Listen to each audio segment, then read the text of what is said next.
ISO, Calidad Consultores. Todo comunica. Con Ana María Quijano. Solo en CTX. Todo comunica, el espacio donde reflexionamos sobre una realidad. Así, su boca esté cerrada, el cuerpo siempre habla. Y esta es la primera emisión de este programa que vamos a realizar con la experta en comunicación no verbal, Ana María Quijano. Ana María, bienvenida. Gracias, Jaime, por la invitación, muy amable. Hoy estamos en un lugar maravilloso acá del municipio de Envigado. Bueno, Ana María, vamos a hablar hoy de un tema que realmente está inundando las redes sociales e inundando todo.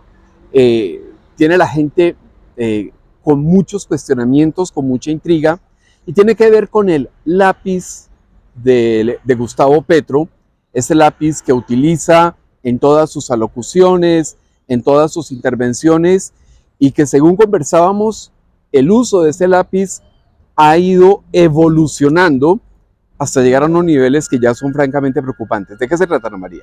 Bueno, cuando hemos visto al señor presidente de la República en sus alocuciones, en sus encuentros con audiencias, con su gabinete, hemos encontrado que desde hace algún tiempo lleva en sus manos un lápiz y juega con él, juega con el lápiz. Debemos entender algo cuando hablamos de todo comunica y de lo que es la comunicación no verbal, que lo que más debemos tener en cuenta para expresarnos son las manos.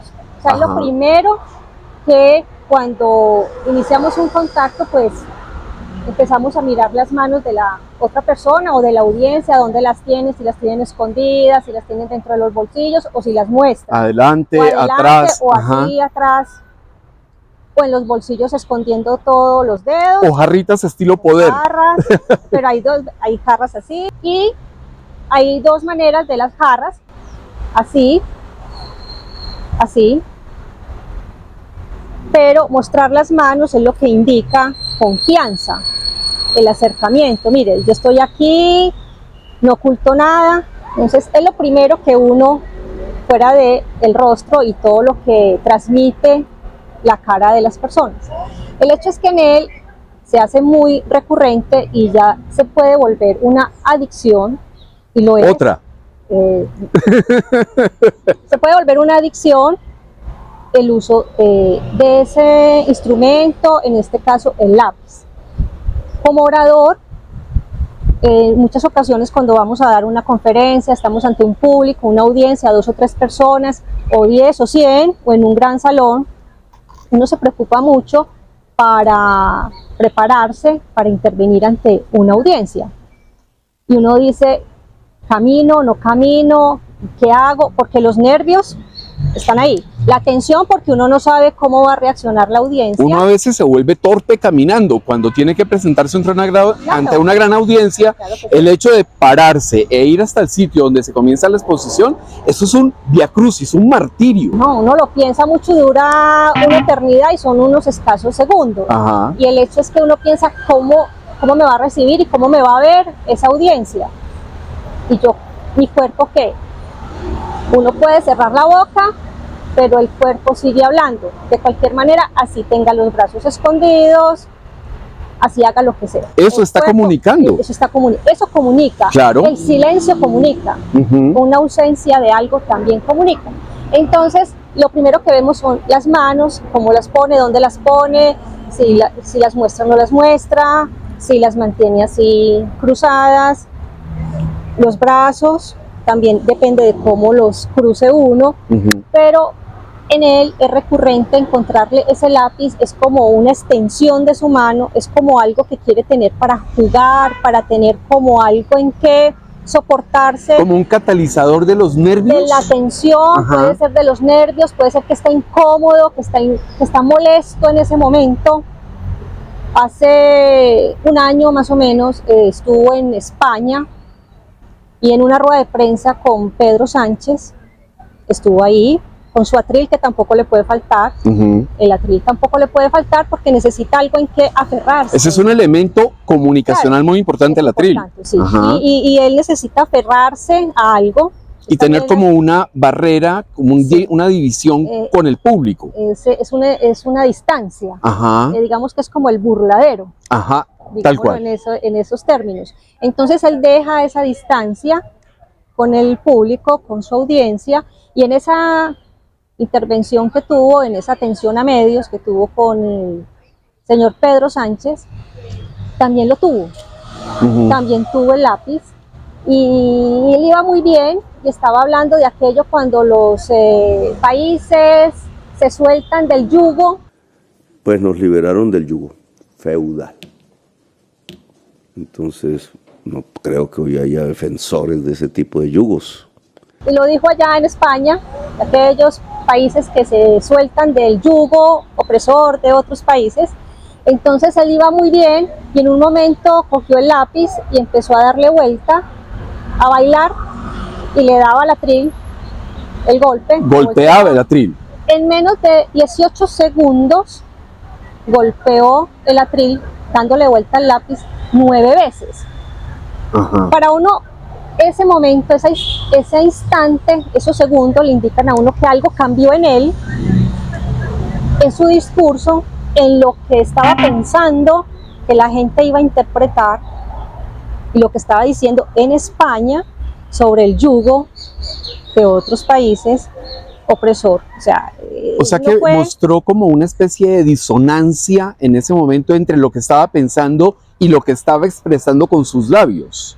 Y de ahí el tema del juego. El juego. Entonces ahí cataliza, es como si quisiera que por ahí se le fuera lo que está sintiendo. La válvula de escape. La válvula de escape y empieza a jugar. Es un jugueteo. A veces aquí lo hemos visto que ya se golpea a la otra mano con él. Comunicacionalmente está dando mensajes cada vez más negativos e incluso autoritarios. Sí, porque ya él empieza a jugar con él con más energía. O sea, ya es un protagonista ya uno espera cuando sale y el lápiz. En alguna parte aparece el lápiz, o sea, siempre está con su atril, pero también cuando menos uno piensa aparece el lápiz y empieza a jugar con él o simplemente lo muestra. Es como es lo que pretende y lo que yo he podido analizar en sus intervenciones, es como esa fascinación que siente por algo que es escolar. O sea, cuando uno le dicen colegio, escuela, ¿qué es lo primero que uno imagina? El lápiz y el cuaderno. Ese lápiz amarillo, mirado, o el que tuviéramos en ese entonces, el overol, en la escuela o en el colegio, el cuaderno y el sacapuntas. Y el sacapuntas. Entonces, él quiere darle como un nuevo simbolismo. Valor, un simbolismo a lo que es el lápiz. O sea, él podría tener un Mont Blanc. Cuba, estudio, trabajo, fusil, lápiz, cartilla, mandar, alfabetizar. A continuación, imitando al ejército de alfabetizadores de Cuba con uniformes y enormes lápices, Vladimir Cerrón lanzó similar campaña en Junín, con una marcha que dejó en evidencia el calco del modelo comunista. Pero él lleva el lápiz que es algo que ya ni muchos lo usamos, que en algún momento y lo piensa con sus actos, con lo que dice, con sus mensajes, con sus frases a veces bastante fuertes, disonantes, y lo ha dicho, es volver otra historia, a vivir otra historia. Y al escribir con el lápiz tiene algo muy particular arriba, que es el borrador. Puedes borrar y reescribir. O sea, reescribir es volver a contar algo, ajustando muchos detalles y con una muy posible nueva interpretación de la situación. Es eso lo que él podría también pensar y querer inferir o decirle a la gente, transmitirle a su público, a sus seguidores. Es que pensando en eso, recuerdo que hace un par de semanas en San Vicente del Caguán decidieron bautizar un colegio público con el nombre de Gentil Duarte, que es Sí, un sí. criminal de toda la vida, un criminal, un monstruo del crimen, y sin embargo han querido ponerlo ya como Héroe. nombre, como un héroe para nombrar a un colegio. O sea, hace 50, 60 años se nombraba José María Córdoba, incluso Carlos Lleras Restrepo, si quieren, pues, para ir un poco más. Pero ese borrar y reescribir la historia me recuerda a lo que pasó en El Salvador. Con Monseñor Romero, una persona que tuvo una serie de vinculaciones con el farabundo Martí, es asesinado, y entonces resulta que uno llega al aeropuerto internacional de El Salvador y lo primero que se encuentra es un mural de alguien que promovió parte de la guerra civil en El Salvador. Borran y reescriben la historia. Eso es lo particular de un lápiz. Puede borrar y volver a escribir desde su percepción de lo que él quiere que se quiera transmitir, lo que él quiere que la gente interprete su mensaje. Aclaremos algo o entremos en algo muy puntual para que todos los tengamos en cuenta en relación con lo que es todo comunica. El cuerpo siempre habla. El cuerpo habla todo el tiempo. Así no estemos moviendo las manos, las tengamos donde las tengamos. Por ejemplo, las partes del cuerpo que uno podría también inferir que hablan mucho más son los pies, las manos, los ojos. Los ojos. ¿Cierto? Porque aquel dicho de me mató con esa mirada, no me abra los ojos de esa manera. Pero en una reunión de negocios, que estén algunos empresarios, algunos directivos de alto nivel, ejecutivos sentados haciendo pues toda su... sería muy interesante mirarle los pies ahí debajo de la mesa, a ver qué dirección. ¿Qué sinfonía hay en ese momento? Y la dirección, si están cruzadas las piernas, para dónde está señalando, exacto, todo eso. Y cómo está sentado también, o sea, cuál es la capacidad de apertura a escuchar al otro. Eso también hay que analizarlo con el señor presidente, porque hay que analizar también ese entorno y el contexto. Yo no puedo decir, si puso la mano así, quiere decir esto. Si la puso así, es esto. Si puso la cabeza así, o si hizo así, todo tiene un contexto que analizar. Es un todo. Hay que entender que son 5 los gestos con las manos, que es bueno que tengamos presentes y también para que nos ayudemos nosotros mismos a controlarlo, tenerlo en la conciencia. Y a conocernos, porque muchos hablan así, con las manos dentro de los bolsillos. Ni siquiera se le ven los pulgares, que es una buena posición, es una posición de poder, cuando los pulgares quedan por fuera. Así. Exactamente.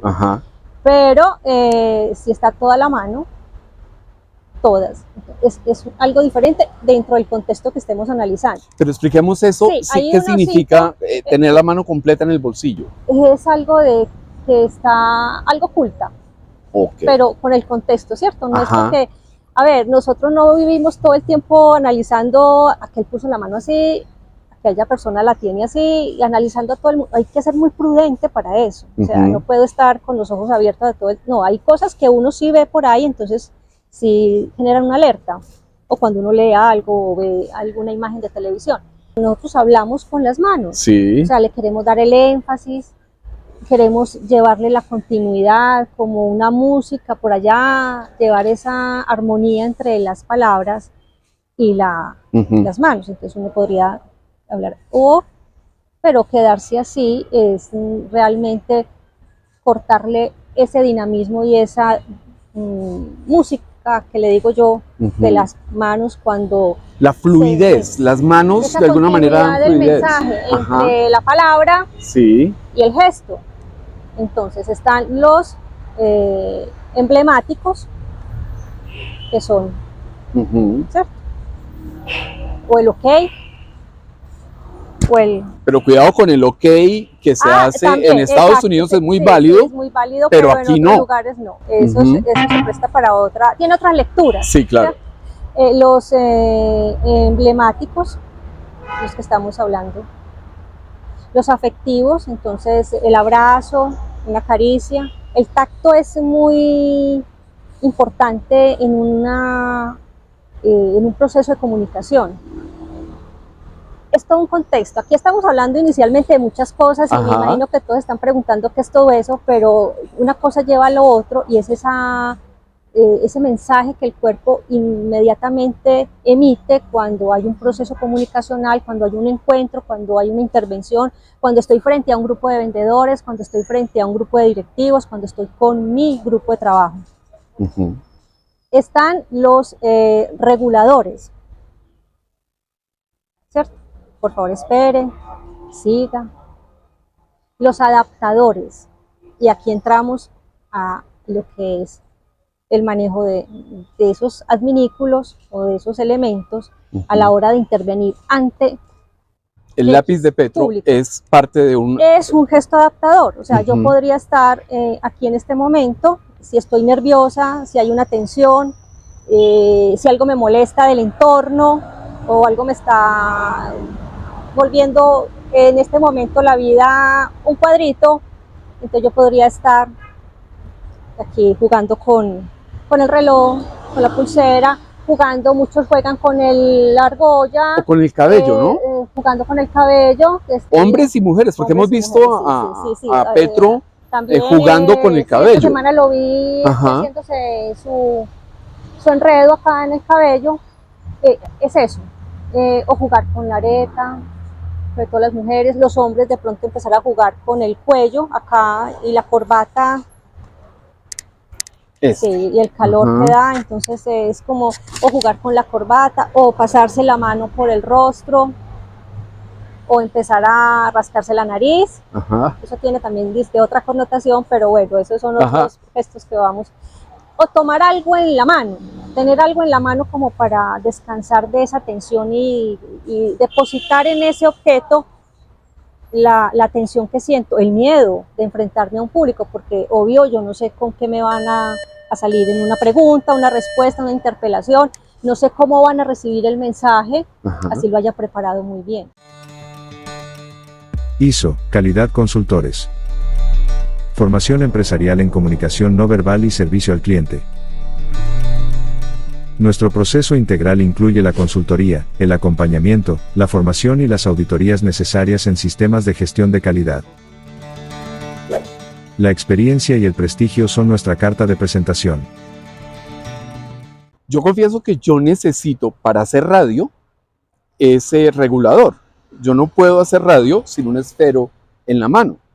Y entonces, cuando uno utilizaba esos Parker que hacían el clic, eso era horrible. El pobre asistente de sonido me miraba como, quédese quieto, o sea, juegue con el esferito todo lo que quiera, o estilógrafo o bolígrafo, pero no suba y baje porque eso desespera. Pero yo sí tengo que utilizar eso para hacer radio específicamente. Bueno, y hablando de radio, pues no hay imagen, nadie lo ve. Sí. ¿Cierto? Nadie lo ve. Pero pregúntese algo. Cuando está hablando por celular, por teléfono, usted mueve las manos y usted... Yo tengo que caminar. Y gestualiza, o sea, usted tiene que hablar como si la otra persona lo estuviera, y usted le hace el énfasis, le dice algo y usted le hace énfasis. A mí lo que me parece muy curioso es que yo necesito pararme, me entra una llamada y yo necesito obligatoriamente pararme y comenzar a caminar por todo lado sin ningún destino, simplemente estar caminando mientras estoy hablando. Ese es mi... uno tiende a mover. Gesticular y todo. ¿Por qué gesticulamos cuando nadie nos ve? ¿Por qué? No, dejo la pregunta. Ok. Dejo la pregunta. ¿Por qué gesticulamos cuando nadie nos ve? Nos pueden escribir en la caja de comentarios de este programa por qué gesticulamos cuando nadie nos ve. Cuando estamos hablando, por ejemplo, por celular o por teléfono en línea fija, de pronto hay alguno que todavía la use. O usted jugando con el lapicero en un programa de radio. Eso me queda de tarea. Entonces, retomando al señor presidente y su muy famoso lápiz, también hay unos datos que hay que entregar. Y es que mientras él tenga el lápiz en su mano, hay una parte del mensaje que queda gestual, que queda a mitad porque tiene ocupada su otra mano con un elemento que no es necesario usarlo. O sea, no es necesario. O sea, cuando uno estudia oratoria, cuando uno da sus capacitaciones y sus procesos de formación en empresas o con un grupo especial que quiere saber cómo enfrentarse a un público, lo primero, no se enrede con eso, porque usted todo lo va a depositar ahí y usted va a empezar como hace usted en radio, pero ahí no lo ve nadie, con el clic, clic, clic, usted eso va es afectar la atención de ese momento, porque todo el mundo va a estar pendiente del lápiz, del clic, clic, si es lo que tienes un lapicero, y de para dónde coge el lapicito, porque empieza a bailar con él y a darle el golpe, o sea, él pierde ahí la atención de su público. ¿Y no será ese el intento que hace, distraer un poco frente a mensajes que él mismo sabe que son, por lo menos, siendo muy querido, utópicos? Podría ser. En todo lo que hagamos, lo que decimos y cómo nos manifestemos corporalmente, siempre hay una intención. Siempre va a haber una intención. Hay que mirar entonces, ya para redondear y como para entregar una imagen completa del presidente y lo que se ha analizado, no solamente pues, lo he visto yo, otros analistas de lo no verbal, del comportamiento del cuerpo, también han tenido que observar otras cosas fuera del lápiz. O sea, han tenido que observar que hay otros momentos y otros gestos que conforman ese mensaje completo que él quiere transmitir a través de su cuerpo. A veces es bastante contradictorio, a veces es bastante congestionado.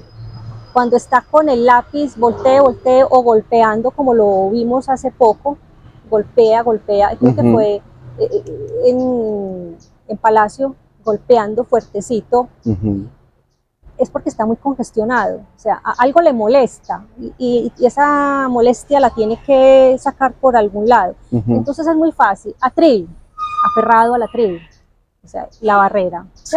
El espacio con mi audiencia, con el otro. La posición que asume en el atril. Y la posición que asume, hagámoslo acá, la posición que asume, uno estaría en el atril, uno puede usar el atril, claro, obviamente, pero relajado, distensionado y con una posición que te permita, como orador o en ese momento como facilitador o en ese momento como un emisor de mensajes muy puntuales a una audiencia que está pendiente de qué es lo que me va a decir y que va a reaccionar ante ese mensaje. Entonces uno no puede estar así o con los pies cruzados, queda solamente el peso en un solo pie y estamos con el peso en una sola cadera.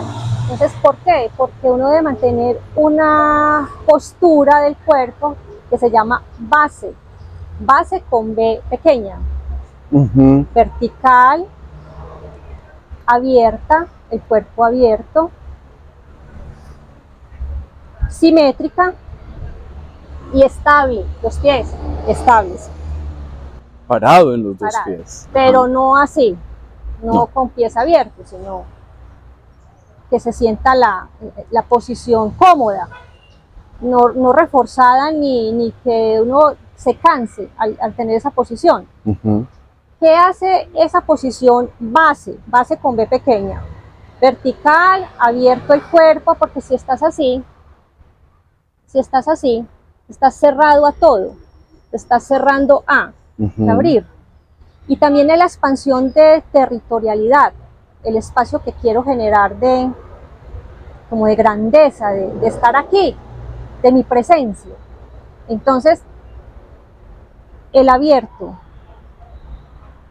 simétrico, o sea, bien parado, erguido y estable. Eso hace que tenga más control de la voz, claro, y de la respiración. Las mujeres muchas veces tendemos a pararnos así, en una cadera y con el pie a un lado, y así hablamos, y así nos movemos, y así ponemos las manos, y así nos dirigimos, y de pronto caemos un poco el cuerpo hacia un lado, entonces perdemos esa postura. Entonces al hacer esto perdemos eso del control de la voz y el control de la respiración. Y nos cansamos más y bueno, y el cuerpo también sufre ahí, así es mucho más relajado y hay un control también de los gestos en todo el cuerpo.